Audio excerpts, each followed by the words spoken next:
মোৰ বন্ধুসকললৈ শুভেচ্ছা জনাইছোঁ। আজি একে দৌৰাদৌৰি, ইমান দৌৰাদৌৰি নহয়।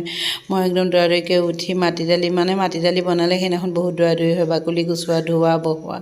মাটি দালি বনালোঁ আৰু কাষেদি আজি অমাৱস্যা আছিলে, মৰ্ণিং অমাৱস্যা। তাৰপিছত মানে কি কৰিলোঁ, অমাৱস্যা দেখি পেলাই আৰু পনীৰ বহাই দিলোঁ। এয়া পনীৰ বনাবলৈ যোজা কৰি লৈছোঁ। লগতে ইয়াতে কাজু, পিঁয়াজ, জলকীয়া দি পেলাই পেষ্ট এটা বনাই লৈছোঁ। তাৰপিছত সেয়া মাটি দালিখিনি তেল মাৰি দি পেলাই গৰম পানী অকণ দি দিছোঁ। এনেকুৱাই দৌৰাদৌৰি আৰু দৌৰাদৌৰিকৈ বনাওঁ, কাৰণ ৰাতিপুৱা ভাত খাই যোৱা নহয়, স্কুলৰ পৰা আহিহে ভাত খোৱা হয়।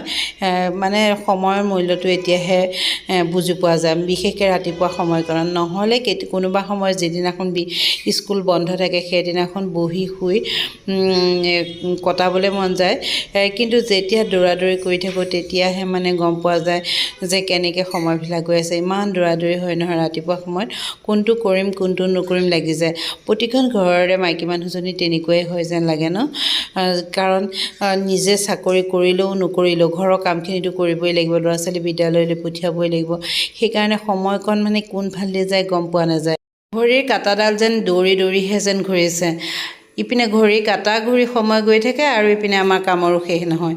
কি যেন লাগে নহয় ৰাতিপুৱা সময়ত যদি কেতিয়াবা কোনোবা যদি আহি ওলায় নহয়, একেবাৰে খং উঠি যায়। কিন্তু উপায়োতো নাই, মাতিবই লাগে, কথা পাতিবই লাগে। আৰু এচাক মই দৌৰাদৌৰিকৈ কানি কাপোৰ পিন্ধি পেলাই বিদ্যালয়লৈ যাবলৈ ওলালোঁ।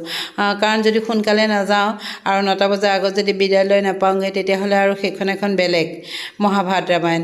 সেইটো কাৰণে সোনকালে যাবলৈ চেষ্টা কৰোঁ আৰু সোনকালে যাবলৈ ওলাইছোঁ। আৰু আজি বিদ্যালয়ত পূৰবীয়ে কি কৰিলে জানেনে, চুজি ভাজিলে আৰু চুজি চাহ খালোঁ লেজাৰৰ সময়ত সকলোৱে। তাই বহুত ধুনীয়াকৈ বনায়, যিটো বনায় সেইটো বহুত ধুনীয়াকৈ বনায়, খাই বহুত ভাল লাগে। আৰু তেতিয়াও খুব ভোকো লাগি আছিল, সেইকাৰণে চুজি চাহ খালোঁ। আৰু আহি পেলাই ঘৰত আহি পেলাই ভাত খালোঁহি। ছোৱালীয়ে প্ৰায় খাই শেষেই হ'ল আৰু মই খাব ধৰিছোঁ।